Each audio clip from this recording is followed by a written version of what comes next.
చెర్లోపల్లి శాంతినగర్ ఏఏడబ్ల్యూ ఇక్కడ దళితులు శ్మశానం కోసం ధర్నా చేస్తున్నారు. తహసీల్దార్కి మున్సిపల్ కమిషనర్కి ఏమైనా చిత్తశుద్ధి ఉంటే మీరు అధికారులుగా ఉంటున్నారు.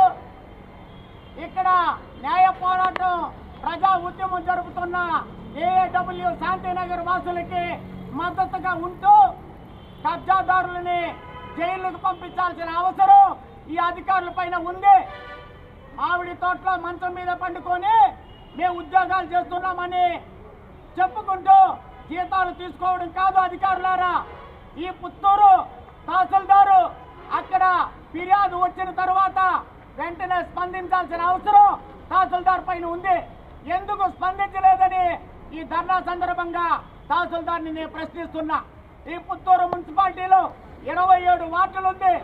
ఒక 2 శ్మశానాలు మాత్రం డెవలప్ చేసి మిగిలిన శ్మశానాలన్నింటినీ గాలి కొల్లేస్తూ ఉంటే ఈ పుత్తూరు మున్సిపల్ కమిషనరు శ్మశానాల పట్ల ఎందుకు ఆసక్తి చూపటం లేదు, దాని డెవలప్మెంట్ ఎందుకు చేయటం లేదు, కబ్జాలు జరుగుతూ ఉంటే కమిషనర్ ఏం పట్టించుకోకుండా ఉంటే ఎలా అని నేను ధర్నా సందర్భంగా పుత్తూరు పురపాలక సంఘం కమిషనర్ గారిని ప్రశ్నిస్తున్నా.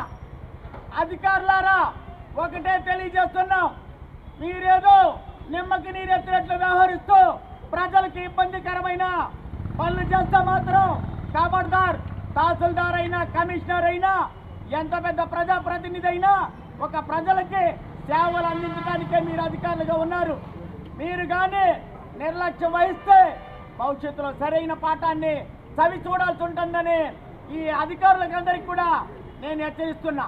కబ్జా చేసే వాళ్ళకి మీ సహకారాలు అంటే మనిషి చచ్చిపోతే పూడ్చేదానికి స్థలం ఉన్నప్పటికీ ఆ స్థలం కబ్జా కాకుండా ఉండాలని ప్రజలు కోరుకుంటా ఉంటే మీరు ఎందుకు అధికారులుగా ఉంటున్నారని నేను ధర్నా సందర్భంగా అధికారులు ఎంఆర్ఓని కమిషనర్ని ప్రశ్నిస్తున్నా. భవిష్యత్తులో పెద్ద భూమి ఉద్యమమే జరుగుతుంది. మన ఎంఆర్పిఎస్ శివయ్య గారు చెప్పినట్టు ఈ జిల్లాలో ఈ రాష్ట్రం మొత్తం మీద కూడా ఈ ఎంఆర్పిఎస్ తరఫున ప్రజా సంఘాలకి ప్రజలకి అందుబాటులో ఉంటూ ధర్నాలు చేస్తున్న మీ అందరికీ ఉద్యమ అభివందనములు. భవిష్యత్తులో కూడా మీరు చేసే న్యాయమైన ఆందోళన న్యాయ పోరాటానికి మా సంఘాలన్నీ కూడా పూర్తి స్థాయిలో సంపూర్ణంగా మద్దతు ఇస్తుంది. ఇప్పటికైనా కమిషనర్ తహసీల్దారు వెంటనే శాంతిపురం ఏఏడబ్ల్యూ శ్మశానానికి పోయి ఆ కబ్జాదారులను రిమూవ్ చేసి కొత్త చెక్బందీ చేసి శ్మశానాన్ని ప్రజల సమక్షంలో చూపించేసి రావాలి. లేని పక్షంలో ఉద్యోగాల నుంచి వెళ్ళిపోవాల్సి ఉంటుందని తీవ్రంగా హెచ్చరిస్తూ ఈ అవకాశం ఇచ్చిన మీ అందరికీ ధన్యవాదాలు.